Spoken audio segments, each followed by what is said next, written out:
चलिए शुरू करते हैं हम लोग। पहला वाला क्वेश्चन 3.1 का लग गया था लास्ट टाइम पर, 3.2 का दूसरा भी देख लेते हैं जल्दी से। इसमें लिखा था coach of a cricket team buys 3 bats and 6 balls for 3900। Bat का यूनिट प्राइस मान लेते हैं x,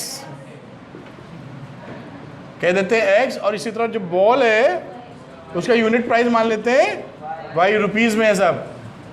तो 3 बैट थे और 6 बॉलें थी, दोनों मिला के कितने रुपए लगे? 3900। पहली क्वेश्चन बन गई। दूसरा बोला later she buys another bat and 3 more balls of the same kind. अब उसके बाद इसने क्या किया है? शी बाइज अनदर बैट, एक बैट लिया है और 3 मोर बॉल्स यानी 3y लिया है। कितने की पड़ी वो? 1300 रुपए की। अब बोल रहे हैं represent this situation algebraically and geometrically. Algebra के हिसाब से हमने दिखा दी, ये एल्जेब्रिकली यही है, एल्जेब्रा बना दी। और ज्योमेट्रिकली दिखाने का मतलब क्या है कि इसका स्ट्रेट लाइन बना दीजिए आप। ठीक, तो स्ट्रेट लाइन बनाने में कैसे बनाएंगे? हाँ, कोई पॉइंट रखिए यहाँ पर। ये 3 से तो डिवाइड भी हो रही है, तो इसको डिवाइड कर लो 3 से, तो हो गई x plus 2y is equal to 1300 हो गई। गलत लिखा है, कुछ लग रहा है सही लिखा है? ऐसा तो हो ही नहीं सकता। अब इसमें आगे हमने बनाया टेबल x y, इस इक्वेशन के लिए बना रहे हैं। x रख दो 0, तो y कितना आ गया? 650। y 3 है।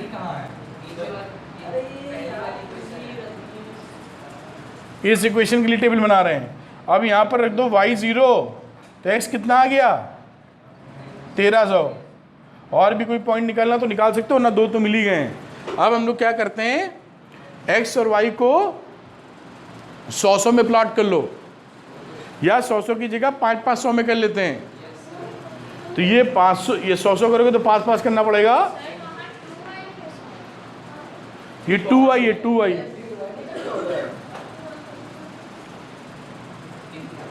ये मान लो हो गया कितना? 200 डाल देते हैं। 200, 400, 500, 600, तब भी वैल्यू काफ़ी लंबी निकल जाएगी। 500 डाल दो, 500, 1000, और ये 1500 x की। और इसी तरह y की डाल दो, 500, 1000, 1500। तो ये पॉइंट पहले क्या है? 0,650। तो 0 x 0 है, तो x 0 का मतलब यहाँ आ गया है। 650 मतलब ये 750 है, 650 यहाँ नहीं होगा। ये ऐसे बना दिया अंदाजे से। ठीक है, ये कौन सा पॉइंट है? 0,650। अब अगला बनाया 1300,0, तो 1300, 1500 के 1250, 1300 यहाँ कहीं आ जाएगा। तो ये लाइन कैसे बन गई? ऐसे सीधी बना लेना, थोड़ी ऐसे।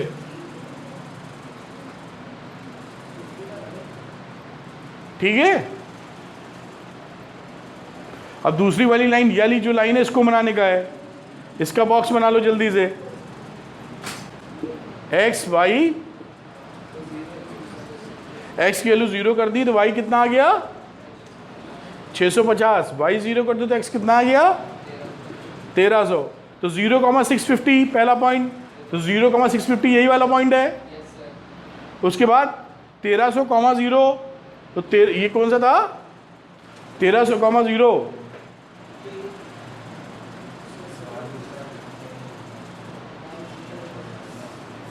नहीं, कुछ गलत लिखा है क्या? x 0 रखा, 3 से डिवाइड होगा, तो ये वैल्यू कितनी आएगी बेटा? 400, 433 के आसपास, 433.33 ऐसे आ रही है। तो ये वैल्यू यहाँ ना होके 400 का मतलब यहाँ कहीं आ जाएगी ये, और ये पॉइंट तो सेम आ गया। तो वो लाइन कैसे जाएगी? ये यहाँ पे इंटरसेक्शन हो रहा है, ठीक है, तो ज्योमेट्रिकली इन लोगों ने दिखा दिया है इसको। ये ज्योमेट्रिकली यानी प्लॉटिंग है, आप ग्राफ पेपर पे और अच्छी प्लॉटिंग कर पाएंगे। ये तो एक रफ प्लॉटिंग करके दिखाया है। और इस तरह यहाँ पे जो प्लॉटिंग करते हैं, कोशिश करते हैं बेटा कि इंटीजर नंबर मिल जाए, उसको प्लॉट करना आसान होता है। लेकिन इतनी बड़ी वैल्यू में 433.33 लिया तो वो भी ठीक है, बहुत ज़्यादा डिफरेंस नहीं है क्योंकि गैप ज़्यादा है। आ रही बात समझ में? समझ गए ना इसको करने का तरीका? अब जो थर्ड, इसको जल्दी नोट कर लो। शिवेंद्र नोट कर लिया है? अब इसका क्वेश्चन नंबर 3 देखिए। 3 में बोला है the cost of 2 kg of apples and 1 kg of grapes on a day was found to be 160। Apple का कॉस्ट ऑफ 1 kg एप्पल्स, इसको कितना मान लो, x रुपीज, और cost of 1 kg grapes y। तो बोल रहा है 2 kg एप्पल थे और 1 किलो बनाना नहीं, ग्रेप्स। आपको सवाल बनाना है। After a month the cost of 4 kg of apples and 2 kg of grapes is 300 rupees. Represent this situation, वही सेम। तो ये एल्जेब्रिकली रिप्रेजेंट कर दिए, ग्राफिकली आप बना लेंगे उम्मीद करते हैं। ये कह रहे हैं कि लाइन पैरेलल होगी। पैरेलल है क्या लाइन? ये लाइनें पैरेलल हैं, जब बनाएंगे तो पैरेलल मिलेंगी, तो इंटरसेक्शन नहीं मिलेगा। ठीक है, तो ग्राफिकली मैं नहीं बना रहा हूँ, आप पॉइंट रख के बना लीजिएगा, आगे की बात करेंगे हम लोग। समझ गए होंगे उम्मीद करते हैं, क्यों इंचिका? नोट कर लो, आगे चलते। तो चलिए, ये जो टेबल है ये हमारे काम की हम लोगों के, सही समझते हैं। आप बुक में भी बनी हुई है। देखिए, जो पेयर ऑफ लीनियर इक्वेशंस होती हैं, हम लोगों ने बात की थी कि लीनियर इक्वेशन का ज्योमेट्रिकली क्या फोटो होता है, स्ट्रेट लाइन। हमेशा लीनियर इक्वेशन इन 2 वेरिएबल्स हमेशा स्ट्रेट लाइन रिप्रेजेंट करता है। तो 2 अगर लीनियर इक्वेशंस है, पेयर ऑफ लीनियर इक्वेशंस, तो या तो वो आपस में इंटरसेक्टिंग होंगी, मतलब एक जगह काट रही होंगी, या वो एक के ऊपर एक कोइंसिडेंट लाइंस होंगी, ओवरलैपिंग लाइंस। L1 L2 एक के ऊपर एक, और पैरेलल लाइंस का मतलब है दोनों लाइनें एक दूसरे के पैरेलल होंगी। ये ज्योमेट्रिकल बात कर रहे हैं हम लोग। अब अलजेब्रा के हिसाब से क्या मतलब होता है, जब दोनों इंटरसेक्टिंग लाइंस एक दूसरे को कट करती हैं तो हमको यूनिक सोल्यूशन मिलता है। हमें मालूम है कि दोनों के साथ सॉल्व करते हैं तो जो पॉइंट आते हैं, अगर आते हैं तो वो यूनिक सोल्यूशन मिलता है, यानी दोनों में जो पॉइंट कॉमन है। उसके बाद अगर कोइंसिडेंट लाइन है तो हर पॉइंट कॉमन है, इनफाइनाइटली मैनी सॉल्यूशंस। और पैरेलल है तो कभी एक दूसरे में ये मिलती नहीं है, तो ये पैरेलल लाइन होती है हमेशा। ठीक है, कभी भी आपस में मिलेगी नहीं, तो ये पैरेलल लाइन हो जाएगी। जब बोलेंगे नो सॉल्यूशन, एल्जेब्रिकली क्या बोलेंगे, इसका कोई सॉल्यूशन नहीं है। आप बिना सॉल्व किए कैसे पहचान सकते हैं? इस तरह पहचान सकते हैं कि अगर लीनियर इक्वेशन के अंदर a1/a2 is not equal to b1/b2 है। जैसे यहाँ आ जाओ, पहले वाले का सिद्धि a1 कितना है, 1। जनरल इक्वेशन क्या लिखते हो, ax plus by plus c is equal to 0। इसी से कंपेयर कर रहे हैं हम लोग, तो इससे इसको कंपेयर किया a1 टाइप मान के, तो a1 कितना आ गया, 1, ये देखो। और a2 इसका कितना आ गया, 3, तो ये 1/3 हो गया, कि a1/a2 आ गया। और ये b1/b2 निकाला, तो b1 क्या है, -2, और b2 क्या है, 4, y के साथ वाला b है। ठीक, फिर आ जाओ तीसरे में c1/c2, तो इसमें तो c1 है ही नहीं, तो c1 नहीं है तो उसकी जगह 0 मानेंगे, तो ये हो गया 0/-20। इससे कंपेयर कर रहे हैं, बन गया। अब देखिए, ये a1/a2 और b1/b2 जब नहीं बराबर होते हैं तो वो बन जाता है इंटरसेक्टिंग लाइन। देखिए, बराबर नहीं है, 1/3a is not equal to -2/4, ये दोनों इक्वल नहीं है। ठीक है, अब सेकंड वाले में देखिए, जहां पर होती है कोइंसिडेंट लाइंस, तो कोइंसिडेंट लाइंस क्या होती हैं, जिसमें a1/a2 is equal to b1/b2 is equal to c1/c2 तीनों होते हैं। उसका एग्जाम्पल ये लिखा हुआ है, अब आप ध्यान से देखेंगे ना, तो ऐसी लाइन को किसी भी गिनती से मल्टीप्लाई कर दो, वो नई लाइन बन जाती है। जैसे लिखा 2x + 3y - 9, इसको 2 से मल्टीप्लाई करके लिखा हुआ है, देखो, है ना। आप 3 से भी मल्टीप्लाई करेंगे तो यही लाइन मिल जाएगी, वो भी पैरेलल होगी इसकी, वो भी कोइंसिडेंट लाइन होगी। जैसे हम इसको 3 से मल्टीप्लाई कर दें तो ये आ जाएगा 6x + 9y माइनस, तो ये भी, ये तीनों लाइनें कैसी हो गई, पैरेलल एक दूसरे के, सॉरी कोइंसिडेंट लाइन हो गई, सारी कोइंसिडेंट लाइन है। तो यहाँ पर मयंक हमने क्या किया, a1/a2 लगाया 2/4, फिर b1/b2 वो लिखा 3/6, और c1/c2 - 9/18। ये देखिए 1/2 1/2 1/2, तीनों के रेशियो बराबर है। सिंप्लीफाई करेंगे 1/2 आ जाएगा ना 2/4 को। तो ये तीनों a1/a2 = b1/b2 = c1/c2, ये कोइंसिडेंट लाइन्स है, मतलब एक लाइन के ऊपर ही दूसरी लाइन है। इसको बोलते हैं इनफाइनाइटली मैनी सॉल्यूशंस। अब तीसरी बात करते हैं, जब लाइन्स पैरेलल होती हैं, पैरेलल का मतलब कोई सोल्यूशन नहीं मिले, तो उसमें क्या होगा, a1/a2 = b1/b2 तो होगा, लेकिन c1/c2 के बराबर नहीं होगा वो, तो पैरेलल हो जाती है। एग्जाम्पल के तौर पे ये लिखा हुआ है x + 2y - 4 = 0, 2x + 4y - 12 = 0। तो a1 कितना है आयुष इसका, 1, a2 कितना है इसका, 2, तो ये 1/2 हो गया। या जो b1 कितना है 2, अंशिका b2 कितना है 4, तो ये 2/4 आ गया।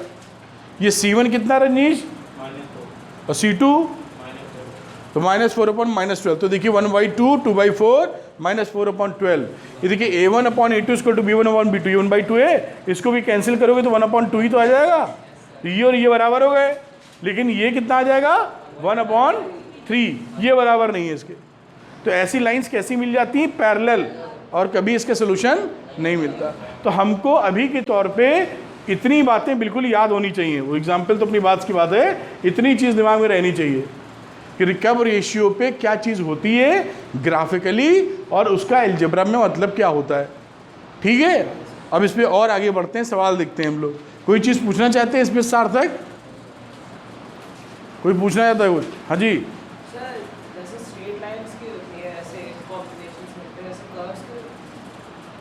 नहीं, कॉम्बिनेशन का मतलब क्या है, जैसे इंटरसेक्ट करते हैं, पैरेलल होते हैं। हाँ, तो कर्व्स भी इंटरसेक्ट कर सकते हैं आपस में, लेकिन स्ट्रेट लाइन में क्या होता है, सीधी लाइनें होती हैं, तो एक इंटरसेक्शन है, दूसरा बस की बात नहीं होगी, मुड़ना नहीं है भाई। लाइन स्ट्रेट है तो ऐसे बनी, और मान लो ऐसे काटी तो एक ही बार तो काटेगी। मान लो एक लाइन है और दूसरा एक कर्व है, तो कई बार काट सकता है, तो उसका केस सिंपल नहीं रहता है, टेढ़ा केस होता है। कौन कितनी बार काट रहा है उसको तो निकालना पड़ेगा। कुछ समझ पा रहे हैं यार? सर, और सर्कल की भी कोई और क्या सबकी। आप क्लास 11 में जब जाएंगे तो एक चैप्टर आएगा कोनिक सेक्शंस, कोनिक सेक्शंस, उसके अंदर जो इक्वेशंस पढ़ेंगे, सर्किल, पैराबोला, इलिप्स, हाइपरबोला, ये कोर्स में ही पढ़ने का। सर्किल आप पहचानते ही हैं, उसकी एल्जेब्रिक इक्वेशन पढ़ेंगे आप। फिर एक पैराबोला पढ़ेंगे, वो भी पढ़ा था क्वाड्रेटिक इक्वेशन में, पॉलिनोमियल्स में हम लोगों ने पैराबोला पढ़ा था, उसकी इक्वेशन बनेंगे कि कैसी होगी तो पैराबोला बनेगा। फिर इलिप्स की बनेंगे। इलिप्स क्या होता है जानते हैं? जानते हैं 9th क्लास में केपलर लॉ जब पढ़ रहे थे तो इलिप्टिकल पाथ का जिक्र किया था हम लोगों ने, जानते हैं, है ना। तो वो इलिप्स होता है। सर्किल को पचका दीजिए थोड़ा सा ऊपर नीचे से, हम बैठ जाएं जैसे सर्किल पे, तो थोड़ा पिचक जाएगा, इस टाइप का हो जाएगा। सर्किल होता है ऐसे गोला, थोड़ा मिटाना पड़ेगा। आपने पूछ ही लिया है।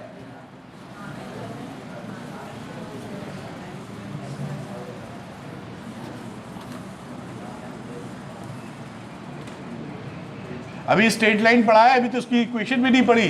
11th क्लास में जाएंगे तो स्ट्रेट लाइन की इक्वेशन पढ़ेंगे आप। जानते हैं इक्वेशन कैसी होती है, लीनियर इक्वेशन। तो उसके बाद सर्किल पढ़ेंगे आप, इसकी इक्वेशन पढ़ेंगे क्लास 11 में। फिर पैराबोला पढ़ेंगे, फिर इलिप्स पढ़ेंगे। ये सर्किल को पिचका दो थोड़ा सा,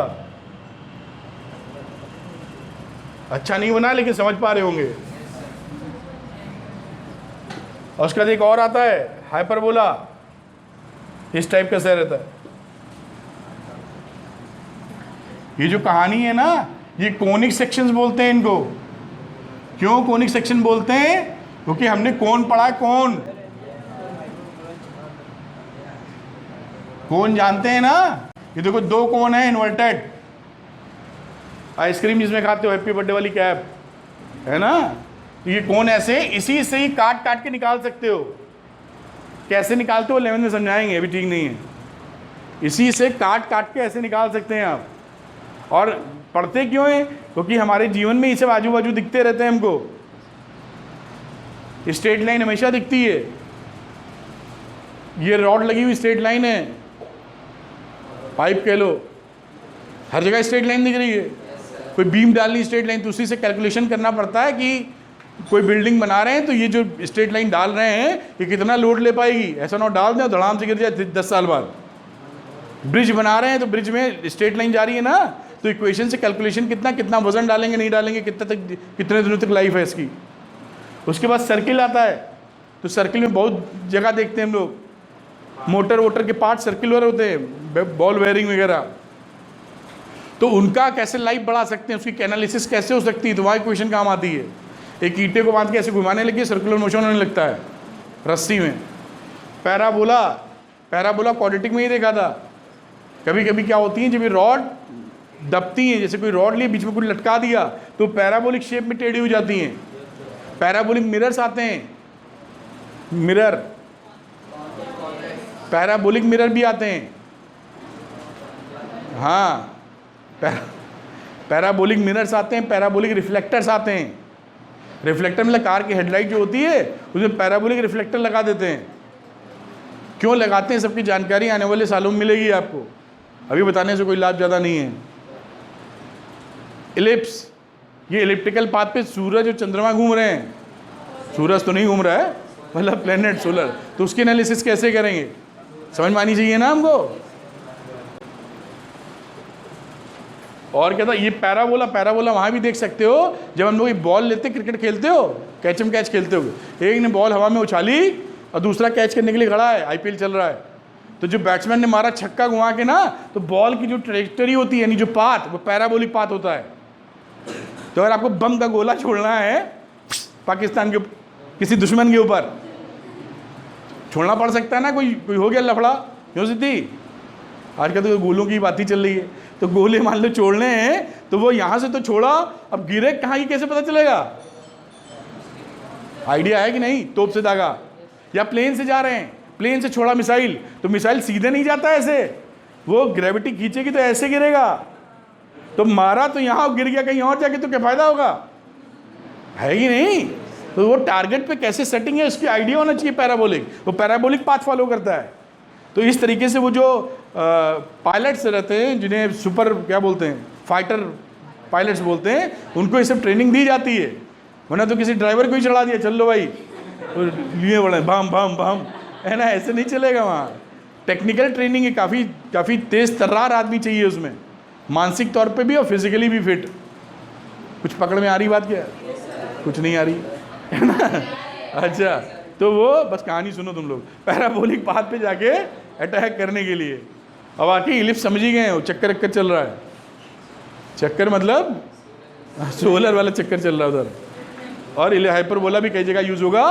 तो मैंने ये बताया जो उन्होंने पूछ लिया था, ये इसमें से कुछ भी आपके 10th में नहीं पूछा जाएगा, इसका आइडिया लिया हम लोगों ने क्वाड्रेटिक पॉलिनोमियल्स में, याद है कि नहीं। क्वाड्रेटिक इक्वेशंस ये पैराबोला शो कर रही थी। ये दो नहीं दिख रहे तुमको, है ना फर्क, ये दो दिख रहे हैं, ये एक है, ये पूरा एक स्ट्रक्चर है, ये इकलौता तोड़ नहीं सकते इसमें से, ये पूरा एक सेट है ना। जैसे हम लोग की दो आंखें हैं, ये तो एक से ही, वो नहीं ठीक है, दोनों एक साथ है ना।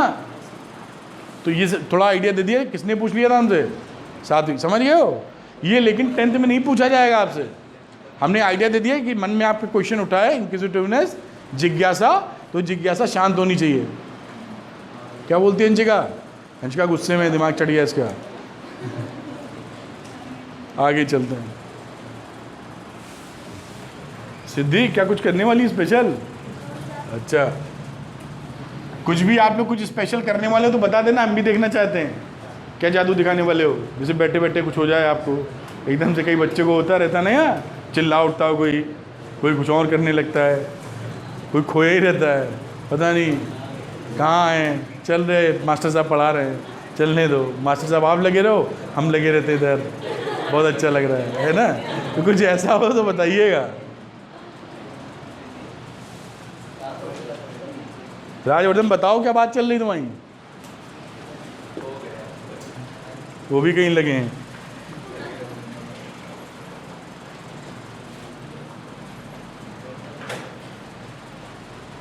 कल टेस्ट है आपका, मालूम है आपको? पढ़ लिख के आना। सिलेबस क्या यही नहीं मालूम इनको, टेस्ट की तैयारी कर रहे हैं। कौन है सिलेबस वाला? कौन पूछ रहा है सिलेबस? किसी ने पूछा सिलेबस? पहले 2 चैप्टर पढ़े ना, घबराते क्यों? सीरियस मत रहा करो, तुम तो डर जाते हैं, हमें मुस्कुराया करो थोड़ा यार, तुम्हारा तो पढ़ा हुआ है ना, बस बढ़िया हो जाएगा। यहाँ कई लोग बैठे हैं कुछ नहीं पढ़ा, देखिए बिल्कुल चेहरे पे मुस्कुराहट चल रही है, एकदम चमक रहे हैं चेहरे, ये तो अब हंसने भी लगे, देखो देखिए हालात, देखिए कितने मज़ेदार है। जो बेचारा पढ़ रहा है वो टेंशन में है, जो नहीं पढ़ रहा वो कह रहा है जीवन तो जीने के लिए होता है, पढ़ने के लिए थोड़ी। क्यों सिद्धि जब हंस देती तो मुझे लगता है कि हाँ जोक अच्छा था, वरना सिद्धि हंसती नहीं, कुछ भी हो जाए, बहुत सीरियस लड़की है ना सिद्धि। क्या करना है हम लोगों को, कहाँ पहुँचे? 3.2 पे आ जाते हैं।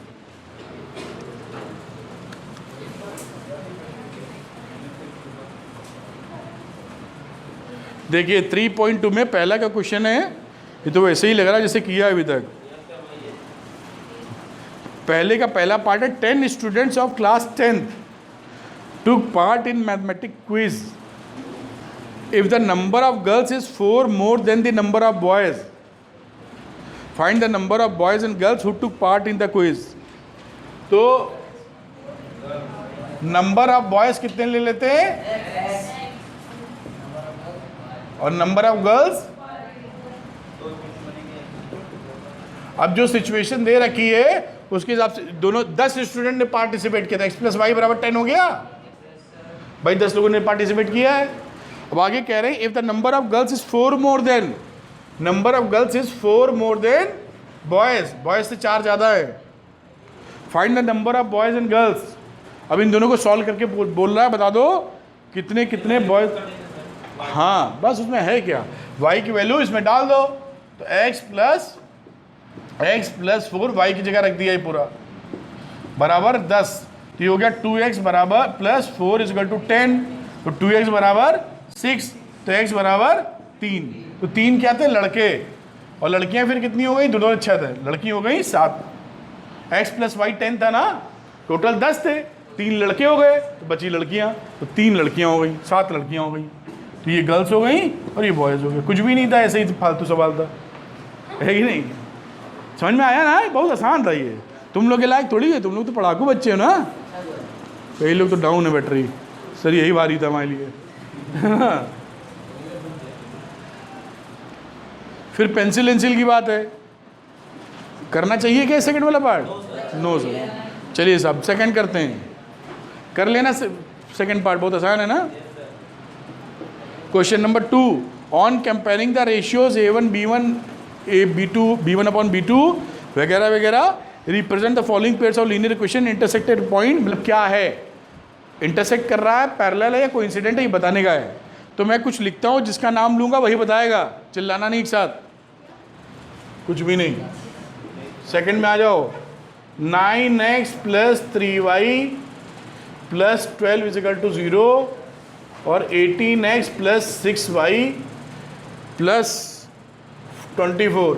भूमिका जरा बताओ तो क्या है इसका हिसाब किताब?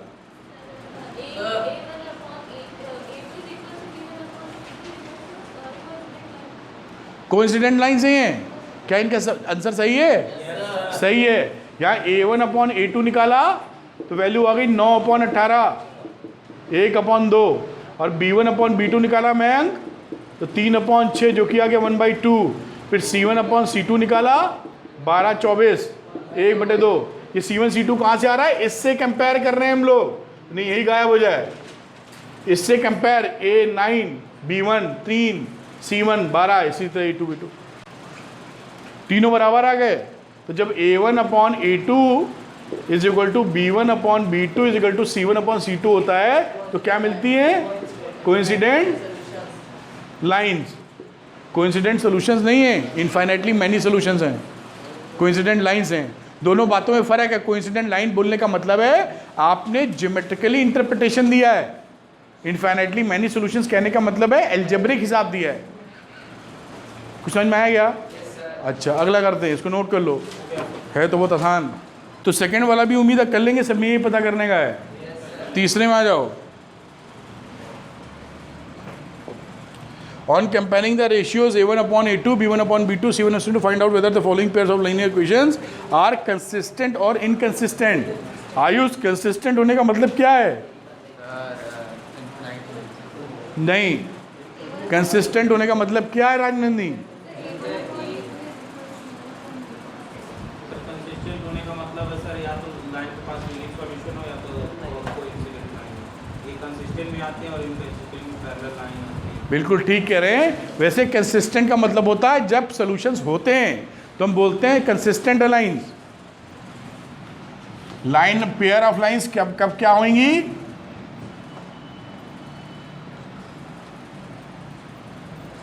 पेयर ऑफ लाइंस या लाइंस में भी कह सकते हैं, लेकिन लाइंस में कभी नो सॉल्यूशन मिलेगा नहीं, ये बोलेंगे कंसिस्टेंट। दूसरा हो सकता है इनकंसिस्टेंट। कंसिस्टेंट का मतलब है हैविंग सॉल्यूशन, यहां नो सॉल्यूशन। अब हैविंग सॉल्यूशन में दो पार्ट हो सकते हैं, एक तो यूनिक सॉल्यूशन और एक हो सकता है इनफाइनाइट सॉल्यूशंस। यूनिक सॉल्यूशन का मतलब क्या है? A1 upon A2 must not be equal to B1 upon B2 intersecting lines geometrically. क्या बोलती हो? इसके बाद इधर इनफाइनाइटली मैनी सॉल्यूशंस का मतलब है A1 upon A2 is equal to B1 upon B2 is equal to C1 upon C2 parallel lines, मतलब sorry overlapping lines, infinitely many solutions. इस केस में आएंगे तो बोलेंगे A1 upon A2 equal to B1 upon B2 must not be equal to C1 upon C2 parallel lines. ये कहानी होती है। जब बोले कंसिस्टेंट तो कंसिस्टेंट का हमेशा मतलब समझना होगा कि उसके पास सॉल्यूशंस हैं, एक है या बहुत सारे हैं ये अलग की बात है जरूर। ठीक, तो ये तो हो गया एक फ्लो चार्ट टाइप समझाने के लिए। अब कह रहा है ऐसे ही देख के बता दो हमको। तो राजवर्धन तीसरे का पहला part 3x plus 2y is equal to 5 और 2x minus 3y is equal to 7, इसको देख के बताना है कि ये कंसिस्टेंट है कि इनकंसिस्टेंट है। राजवर्धन बताएगा।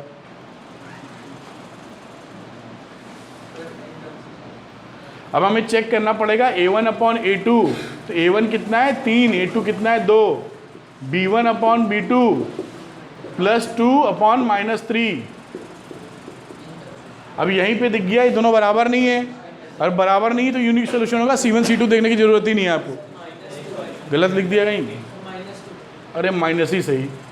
मतलब कहने का मतलब ये है कि यहाँ पर A1 upon A2 is not equal to B1 upon C1 C2 की जरूरत ही नहीं पड़ी। इसका मतलब अंशिका क्या समझा हमने? बोलो।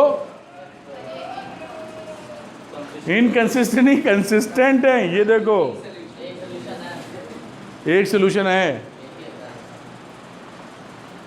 नोट कर लीजिए। शिवेन समझे क्या? नोट करो, अगला करते हैं। चलो एक और पार्ट इसका कर लेते हैं। 4th नंबर वाला पकड़ते हैं इसका।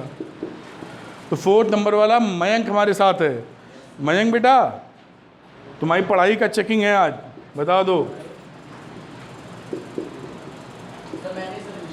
कैसे मालूम तुमको? तो A1 अपॉन A2 किया तो 5 अपॉन माइनस 10 यानी -1 अपॉन 2 आया। फिर हम लोगों ने B1 अपॉन B2 किया तो -3/6 मतलब -½ तो अब अभी हमको C1 C2 चेक करना पड़ेगा। तो C1/C2 निकाला तो C1 का मतलब -11 उधर ले जाओगे ना, अपॉन +22 तो -1/½ तीनों बराबर हो गए। अगर ये तीनों बराबर हैं तो ये इन्फाइनेटली मैनी सोल्यूशन हो गया, कंसिस्टेंट हो गया।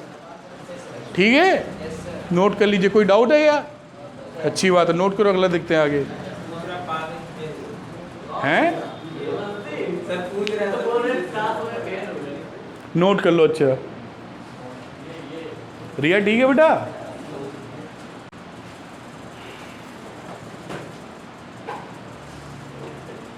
तुम मयंक, तुमको हम आगे बैठने को बोला, पीछे बैठ जाते हो तुम। हैं क्या हो गया? जगह रहती है, तुम आते हो।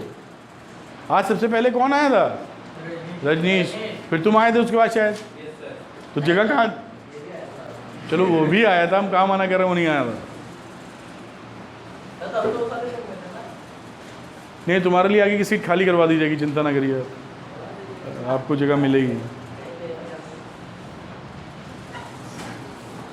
जो बच्चे टॉप कर सकते हैं उनको आगे ही बैठाया जाएगा। तो तुम टॉप कर सकते हो इसलिए आगे ही बैठो हमेशा। रजनीश की चिंता ना छोड़िए, अपनी कीजिए।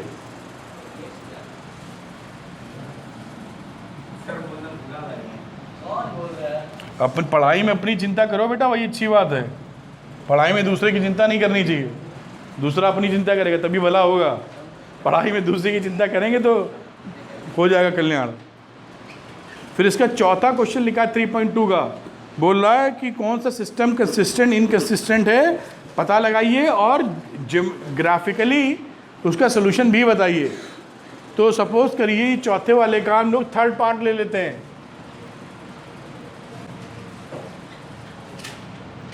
2x + y - 6 बराबर 0 एंड 4x - 2y - 4 = 0। तो अपने को बताना है कि कंसिस्टेंट है कि इनकंसिस्टेंट। तो चेक कर लेते हैं हम लोग। A1/A2 2/4 यानी 1/2, फिर B1/B2 1/-2। तो ये तो दोनों बराबर रहे नहीं, यानी कंसिस्टेंट है, यूनिक सोल्यूशन। ये दोनों इक्वल नहीं है तो ये क्या है? कंसिस्टेंट मतलब सोल्यूशन होना, और यूनिक सोल्यूशन है इसके। अब कह रहा है अगर सोल्यूशन है तो ग्राफिकली बनाओ। तो फोटो बना के देखना है कहाँ कट कर रहा है। तो डायग्राम बना लोगे इसका? तो सिखाने की जरूरत तो है नहीं। एक ग्राफ पेपर पर दोनों लाइन को प्लॉट कर देना, जैसे 9th क्लास में करते थे। वो एक जगह काटेंगी, जहाँ काटेंगी उसका x और y निकाल लेना, वही इसके सोल्यूशन हो जाएंगे। जैसे कि रफ फिगर मान लो ऐसे कहीं लाइन काटी यहाँ पर, तो यहाँ पर ऐसे परपेंडिकुलर ड्रॉप करना, इसको नाप लेना, दिस इज x, और ऐसे करना, दिस इज y। तो x, y is the coordinates for this point P। खेल खत्म, यही सोल्यूशन हो गया, है ना राजनंदी? ठीक है, अगला देखते हैं।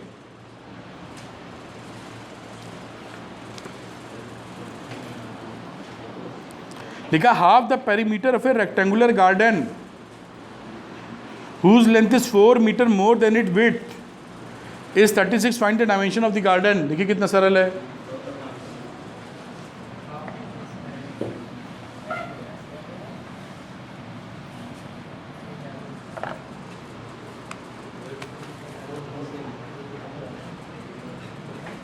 एक गार्डन है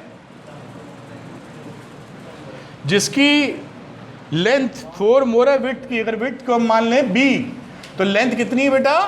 b + 4।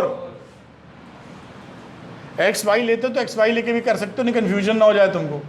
इसको x ले लो और इसको हम लोग y ले लेते हैं, तो तुम्हारे जैसा x + 4 दिखेगा ये। और कह रहा half the perimeter rectangular garden whose length is 4 metre more than is width is 36। इसका हाफ द पेरीमीटर इज 36। तो हाफ पेरीमीटर क्या हुआ? हाफ पेरीमीटर है टोटल पेरीमीटर का आधा। तो हाँ, तो टोटल पेरीमीटर कितना हुआ बेटा इसका? 2 लेंथ प्लस ब्रेथ होता है, 2 लिखा। लेंथ कितनी है? Length is y and breath is x। 2 और y की जगह लिखा x प्लस 4 प्लस x, तो 2 लिखा 2x प्लस 4, और हाफ पेरीमीटर कितना हो गया, इसका आधा, पेरीमीटर अपॉन 2, यानी इसका हाफ कर दो, तो आ गई वैल्यू 2x प्लस 4। तो 2x प्लस 4 की वैल्यू दे रखी है 36, तो x कितना आ गया बेटा 16। तो डायमेंशन क्या होगी, x हो गया 16 और यहाँ रखोगे 16 तो आ जाएगा 20। ये आंसर आ गया बस।